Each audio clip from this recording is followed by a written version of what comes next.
Chers amis, bonjour. Là, s'il vous plaît, j'ai quelques minutes entre deux consultations pour vous faire une petite vidéo pour vous rassurer, chers amis, à propos des douleurs cardiaques. D'accord? Ne croyez pas que je mets mon stéthoscope et ma blouse blanche pour faire beau ou pour quoi que ce soit. C'est que je suis là à mon bureau. J'attends des patients qui vont venir en consultation et je me suis dit, ok, je vais aider mes chers abonnés et les internautes qui cherchent. Il y a beaucoup de gens qui cherchent de nos jours à comprendre les séances de la vie, chers amis.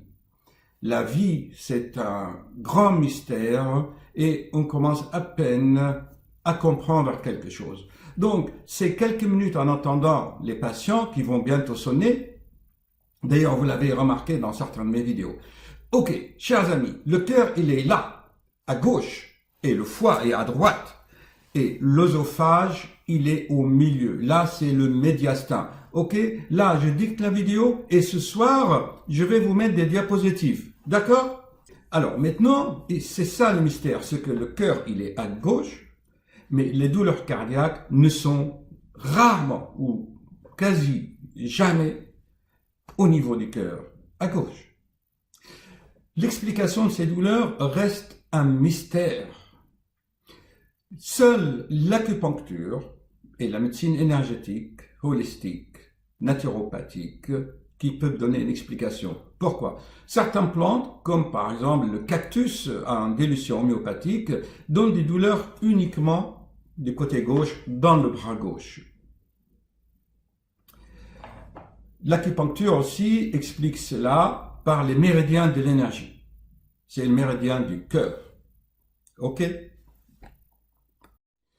Les douleurs cardiaques sont des douleurs, c'est surtout leur diagnostic différentiel, c'est pour les distinguer des autres douleurs. C'est ça le plus important. Parfois, les maladies cardiaques ne se traduisent pas par des douleurs, ça se traduit surtout par d'autres symptômes. Et en fait, le problème, si je vous dis les manifestations de différentes maladies cardiaques, eh bien, vous allez faire comme moi. Ah, vous voyez, ça sonne. On va continuer ce soir, ok? Cette image est plus réalistique. Souvent, les malades disent comme ça, docteur, comme ça. Mais les malades ne font pas ça, hein. Ils font pas ça non plus. Et ça, j'ai horreur de voir de ça, les 15 signes qui prouvent que vous aviez. En fait, parfois, on les a pas, on les a pas, ces signes, on se les crée. Chez la femme, c'est... Attention, c'est très fruste, ce n'est jamais typique comme dans les livres, okay? Mais tout ça, ça va vous inciter à avoir les signes.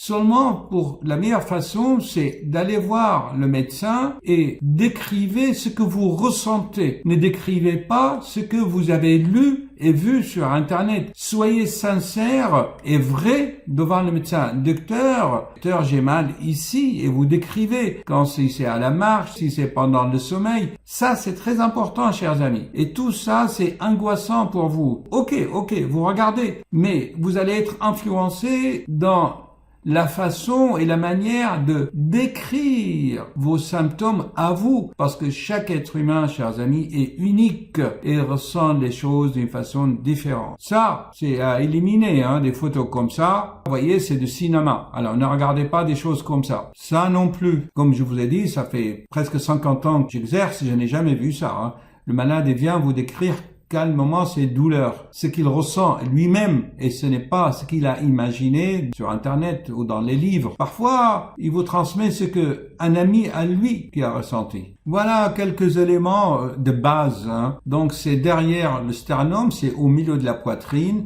parfois en barre, soit horizontale comme ça, soit verticale, d'accord? Mais pas comme ça. Constrictive, le patient vous dit, docteur, ça me serre. Parfois, ça irradie dans la mâchoire et le bras gauche. Parfois. Et même parfois le petit doigt. Ce qu'on appelle le doigt des croque-morts, quand il croque quand il est mort. C'est souvent à l'effort. Il cède au repos quand vous arrêtez de marcher. C'est quelques minutes, pas pendant des heures, ni pendant des jours.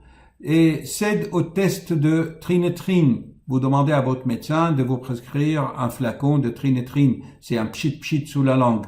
Et parfois, comme je vous l'ai expliqué, ce sont des atypies épigastriques, des brûlures, parfois un blocage de la respiration, parfois des oppressions. Très variable, c'est contextuel. N'allez pas croire que c'est comme ça à 100%. OK?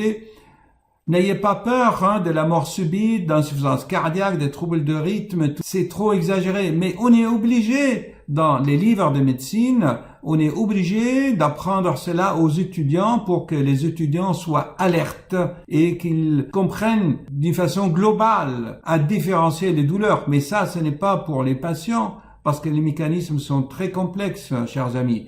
Ne cherchez pas le mal, cherchez toujours le bien. Sur Internet. Cherchez comment faire le sport, comment ne pas prendre du poids, c'est ça qu'il faut chercher, mais ne pas aller chercher et titiller le mal. Donc voilà, chers amis, je reprends la vidéo après avoir fini une consultation, j'ai encore quelques minutes. Regardez, si vous tapez sur Google là, douleur thoracique, et voilà tout ce que vous allez voir. Voyez-vous, par exemple, ici, là, dans la photo, eh bien, on vous montre quelqu'un qui met sa main sur sa poitrine. Or, ça, on ne le trouve jamais, ça, dans la vie pratique, hein. Par exemple, vous voyez, dans cette photo-là, la dame, elle met les 2 poings sur la poitrine et elle crie au ciel. Chers amis, toutes ces images sont angoissantes. Il y en a même qui vont vous expliquer comment avoir une crise cardiaque. Alors, attendez, s'il vous plaît, il faut avoir un certain discernement. Celui qui cherche la maladie, celui qui cherche le mal, eh bien, il va le trouver. Tu trouves toujours ce que tu cherches. Alors, pourquoi tu cherches le mal? Et en pratique, chers amis, eh bien, on n'a pas une crise cardiaque comme ça, où le cœur ne souffre pas comme ça gratuitement. Il faut, comme je vous l'avais expliqué, toujours qu'il y a un contexte.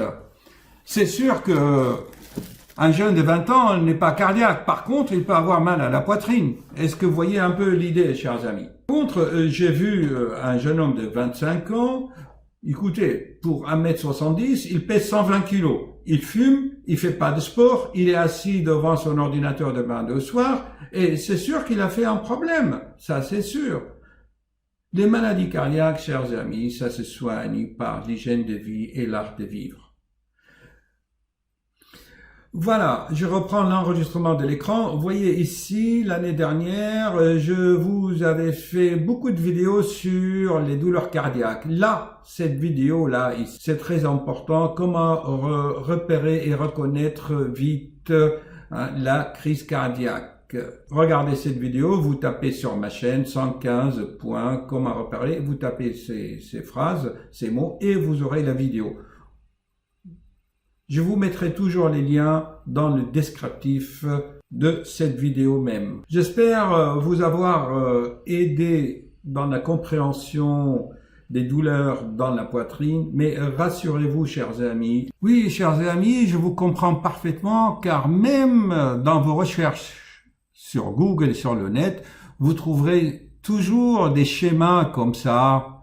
Vous voyez, on vous met l'estomac ici, le diaphragme là. Mais en fait, en réalité, le diaphragme respire, il se contracte et les coupeaux diaphragmatiques peuvent arriver jusqu'à ici, ok? Et l'estomac gargouille ici parfois, même ici, au niveau du sein gauche. Je dirais même plus, car même l'angle colique gauche peut aller jusqu'à ici, mais dans le dos. Je vais vous montrer un autre schéma. Vous voyez bien que, comme je vous disais, l'estomac, la partie haute de l'estomac peut arriver au niveau du sein. Donc, vous pouvez ressentir des douleurs. Parfois même, ce lobe gauche du foie, il arrive aussi parfois ici, ok? Alors, quand vous faites du sport et que vous n'êtes pas entraîné, le foie se congestionne un peu, on appelle ça les hépatalgies d'effort. Et ça, il faut, avec l'entraînement. Souvent, les enfants, ils ont cela. Je vous expliquerai dans d'autres vidéos comment le cœur ne se fatigue jamais. Le cœur se repose plus qu'il travaille. Je vais vous l'expliquer. Ne vous inquiétez pas. Et l'œsophage, il est là. Donc tout ça, en général, le corps vous avertit que ce que vous faites n'est pas bien. Si vous buvez trop de bière, Vous fumez trop, ça va inflammer. Même la nicotine, chers amis, ouvre ici le cardia. Il y a ici une soupape entre l'estomac et le diaphragme. La nicotine et le café et la bière, attention les jeunes, vous pouvez en consommer mais avec modération. Respectez les lois avec modération, c'est une loi de la nature. La nature ne fait jamais les choses d'une façon excessive. Faites les choses, chers amis, mais pas excessivement dans toute chose. On est des êtres humains, on est dépendants, on est un peu faibles, mais maîtrisons-nous, développons la volonté avec discernement, avec sagesse et intelligence. Nous avons le droit de tout consommer, mais avec modération, chers amis. Contrôlez nos envies, nos passions. Ils sont là, il faut les regarder en face. Mais ok, vous pouvez faire ça sans abîmer votre santé. Et sinon, vous allez souffrir après. Entendu? Merci, chers amis. Attention, là, je ne prêche pas, hein. Je vous engueule pas, je ne moralise pas. Seulement, éclaircis les choses, car le savoir, c'est le pouvoir. Voilà, dans ces 3 vidéos, là, 224, 225, 226, je vous explique comment faire ces recherches sur le net.